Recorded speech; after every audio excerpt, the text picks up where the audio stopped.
자, 요거는 어떻게 하면 되는 거죠? 자, 일단 구조가 이렇게 되어 있잖아요.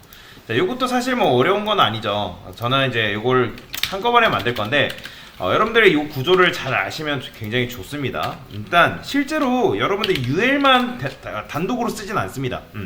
UL만 단독으로 쓰지 않고 웹사이트를 보면 기본적으로 UL을 감싸고 있는 메뉴 박스라는 게 존재해요.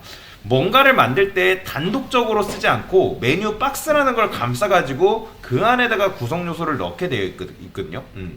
뭐 이거를 왜 이렇게 만들었냐 저한테 물어보시면 뭐 이거는 뭐 늘 했던 거라서 딱히 의미가 있어요. 의미가 있어요. 의미가 있긴 한데 여러분들이 그 의미까지 뭐가 알고 뭐 하면 머리 아프니까 그냥 뭔가를 쓸 때 뭔가 박스, 뭐 메뉴도 메뉴 박스, 뭐 아니면 뭐 텍스트 박스 뭐 이런 식으로 쓰게 되어 있어요. 그렇게 해야지 뭔가를 가두거나 움직일 때가 굉장히 편리합니다. 그리고 그 기준점이라는 게 생기는 거예요. 그 박스로 인해서. 그래서 여기다가 내부. 그리고 이것도 무조건 내부일 필요는 없어요. 메뉴를 내부로 안 하고 DIV로 하는 회사도 굉장히 많습니다. 그거는 나중에 여러분들이 웹퍼블리셔로 취업을 했을 때 그냥 회사 방침에 따라 가시면 돼요. 회사 프로젝트가 DIV 쓰면 그냥 DIV 쓰시면 되고, 내부 쓴 다음에 내부 쓰면 되고. 근데 웬만하면 사실 내부 쓰는 게 정석이에요. 정석. 이런 걸 이제 보통 뭐라고 하냐면 시멘틱 태그를 하거든요. 시멘틱 태그. 그러니까 왜 시멘틱 태그를 하면, 시멘틱 태그에는 여러 가지가 있어요. 뭐 헤더라든지 뭐 섹션이라든지 푸터라든지 내부라든지 뭐 사이드 뭐 등등 여러 가지가 있는데, 내가 원하는 것들을 적재적소에 알맞은 태그를 쓸 줄 아셔야 된다. 근데 지금은 그게 잘 안 될 거예요. 그래서 처음에 여러분들 포트폴리오나 아니면 대부분 웹사이트 모작하라고 하면 뭘로 도배가 돼 있냐면 DIV로 대부분 다 도배가 돼 있어요. 네. 그러면 이제 그거 유지보수 하려면 굉장히 힘들겠죠. 당연히 뭐 내가 어떤 태그를 써야 되는데 알맞은 태그가 생각이 안 나면 DIV를 쓰는 게 맞습니다. 절대 잘못됐다고 말씀을 드리는 건 아니에요. 근데 다만 저번에도 말씀드렸겠지만 유지보수하는 게 굉장히 힘들어집니다. UL 한 다음에 LI 곱하기 지금 몇 개가 있죠? 하나 둘 셋 네 개죠. 네 개. 그 다음에 A href 자, 이렇게 하면 이제 메뉴가 1차 메뉴에 대한 구성 요소가 완성이 된 거죠. 그러면 여기 안에다가 면류 넣고 뭐 식사류 넣고 이렇게 하면 되잖아요. 그 다음에 여기다가 저는 1차 메뉴라고만 쓸게요. 뭐 그냥 간단하게. 그러면 1차 메뉴, 여러분들은 1차 메뉴 마크업이 완성이 되는 거예요. 그 다음에 여기에 뭐가 들어간다? 형제로 들어간다고 말씀을 드렸죠. UL LI 요건 한 몇 개 있나요? 4개? 4개 정도라고 할게요. 그냥 일단 또 A, href, 샵 얘는 뭐라고 쓰면 되는 거예요? 2차 메뉴라고 적어주면 되겠죠? 2차 메뉴. 그러면 마크업이 사실 끝났다.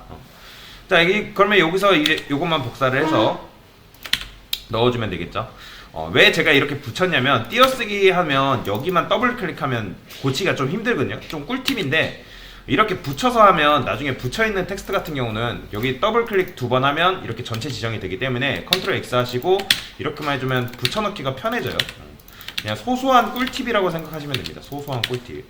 왜냐면 여러분들이 작업할 때 작업은 굉장히 빨리 해야 되잖아요. 그래야지 이제 우리가 워라벨을 지킬 수 있을 거 아니에요. 그렇죠? 근데 안타깝지만 IT 기업에서는 워라벨을 처음부터 신입으로 들어가면 찾기는 쉽지 않습니다. 회사 생활 해보신 분들은 아실 거예요. 신입으로 들어갔는데, 그러니까 회사가 뭐 아주 좋아가지고 워라벨을 지켜주면 모르겠지만 쉽지 않아요. 이렇게 여담을 한 거고, 이렇게 넣어주면 되겠죠. 여기 차곡차곡. 그 다음에 주류도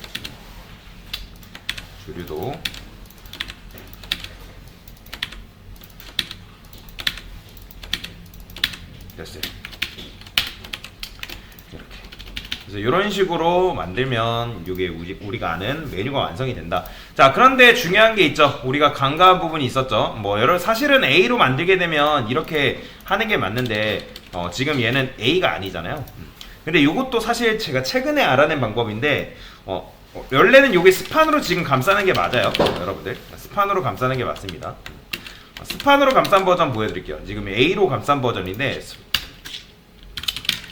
메뉴 내부 뭐 스판이라 해서 크게 달라지는 건 없어요. UL 그 다음에 LI 곱하기 4개 여기를 뭘로 값쓴다? 그냥 스판 쓰시면 됩니다. 스판 1차 메뉴 그 다음에 요거 그대로 복사할게요. 2차 메뉴 그러면 사실 이게 정답이에요. 이게 정답이죠. 근데 이제 요거를 똑같이 만드는 방식은 여러분들이 그냥 A를 뭘로 해주면 되는 거예요? 컬러를 그냥 이너릿만 해주면 되겠죠. 그렇죠? 이너릿 해주면 똑같이 되잖아요. 그 다음에 텍스트, 데코레이션 뭐 논 처리해주시고 이게 지금 A의 노멀라이즈죠. 그러면 얘나 똑같은데 그 다음에 얘 같은 경우는 뭐 지금 마우스로 클릭하게 되어 있죠. A는 실제로 클릭이 돼야 되는 거니까. 근데 이런 것도 제가 최근에 알아낸 건데 A를 만약에 여러분들이 클릭을 하고 싶지 않다. 그러면 이런 게 있어요.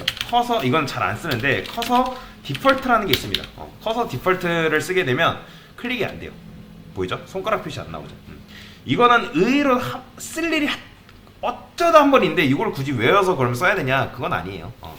그러니까 이렇게 그냥 A를 내가 원래는 A가 이제 손가락 모양이 나오는 게 정상인 건데 그게 싫다. 어떤 특정 A만 이 손가락 표시가 안 나오게 하고 싶다. 클릭되는 요소로 만들고 싶지 않다. 그러면 커서 디폴트라는 걸 씁니다. 근데 사실 정답은 뭐 이게 아니라 요거예요. 요게 정답입니다. 이렇게 하셨으면 잘하신 거예요. 그래서 여튼간에 이런 식으로 메뉴를 만들어봤다. 그러니까 이게 손에 익어야 돼요. 계속 말씀드리지만 이 메뉴 만드는 거 계속 제가 메뉴 만들고 또 만들고 또 만들 거예요. 여러분들 뭐 지루할 수 있겠지만 이게 기초가 안 되면 나중에 여러분들 작업 자체가 안 돼요. 그렇기 때문에 이 메뉴를 기반으로 여러분들이 연습을 시키는 겁니다. 절대 무시하시면 안 돼요. 그래서 이런 식으로 문제를 같이 풀어봤습니다. 네, 이상입니다.